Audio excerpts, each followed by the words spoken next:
Hello again. This is the chat 6 of section 3, which is on the great fear of humankind. And remember that I continually emphasize, as does my wife, 6 emotions: sad, angry, scared, happy, excited, tender. Now, you may remember that Charles Darwin emphasized sad, angry, scared, and happy when he was talking in his book, Expression of Emotions in Men and Animals. When I began these chats back in 1-1, I said that liberation psychotherapy was based on fact. And if you're like me and have gone to a university, you must look upon what I said as utterly naive, because you look back over the history of the world and you can see how so many ice igloos have been erected by different people who were theorists, and they all melt under the examination in the sun. Well, I too am cynical. I too would, if somebody said that liberation psychotherapy was based on fact and I didn't know anything about it, I'd say that's nonsense, what bosh, but I will investigate and see if the man has anything that could teach me. Now, first thing I want to explain in terms of why it's a fact, why is it based on facts, is that liberation psychotherapy, or LibPsych as our students call it, is a therapy. It is not a massive philosophy. I don't present a theory about art as all other philosophers have done.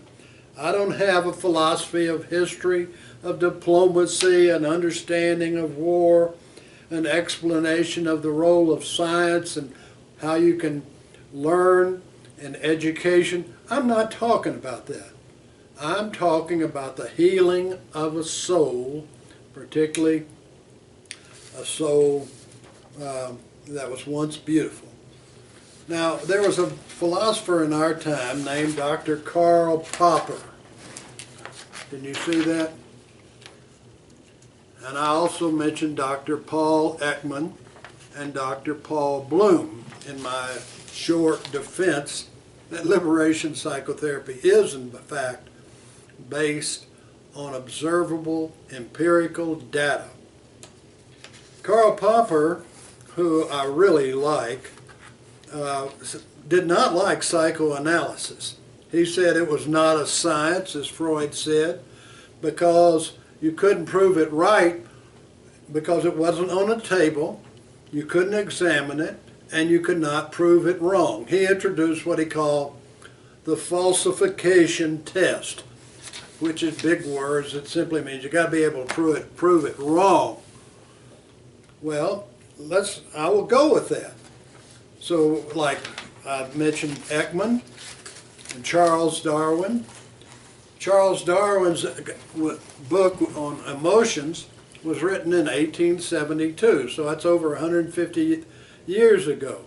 And people have been examining those 6 emotions that he said: sad, angry, scared, happy, and then he said surprise and disgust. So people have been looking at that.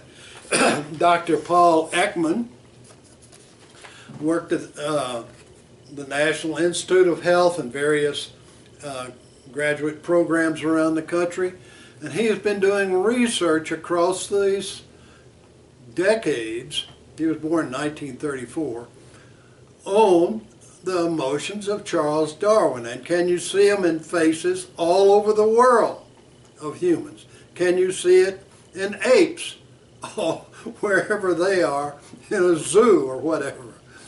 And so he has been verifying that. So the first thing you need to do, if you're going to say liberation psychotherapy is just a farce, you've got to prove Darwin and Ekman wrong, plus you've got to discount the half a century of my wife and my doing therapy. And then let's mention Dr. Paul Bloom. He's the man who in 2013, late 2013, released the book Just Babies.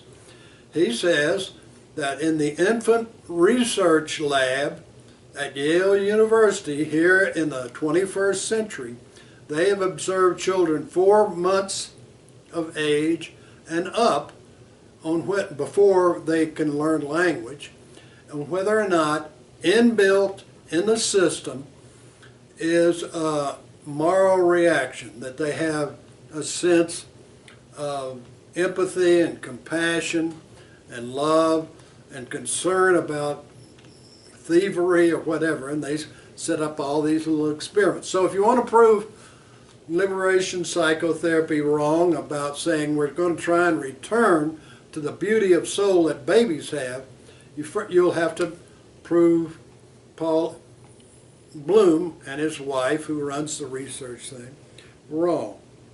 Now, you might also attack what I say is a basic instinct.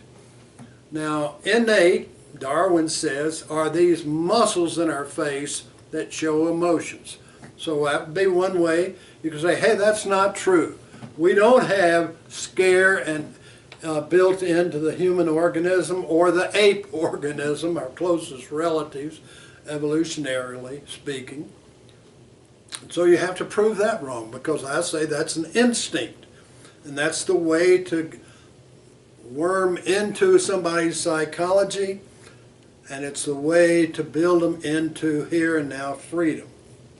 Another thing, and I've been saying in these last 5 lectures, is that there's an instinctual fear of death and, accordingly, a fear of abandonment. In an infant, they definitely want to cling to the mother so they have life. They're scared of abandonment. They may not be able to articulate it. And you see that in the mammal world also, where little animals stay close. And I see videos on nature channels of watching animals on how the mother stays close to them and they stay close to the mother so they can survive. So I say that's an instinct, and that's a ground belief in liberation psychotherapy, that this is a reflex that began early on in our lives, wired in through our neurology, and it continues in adulthood. Now, if you want to prove liberation psychotherapy to be a farce, you have to get rid of Darwin, Ekman, the instinct of emotions, the instinct of the fear of death, and the fear of abandonment. Well, I happen to think that liberation psychotherapy has stayed close to observation of everything from the muscles in the face, which my wife and I were very aware of, because they would display different emotions quite rapidly, as I explained in the last session on the intimacy experiment. So, right or wrong, it's up to you.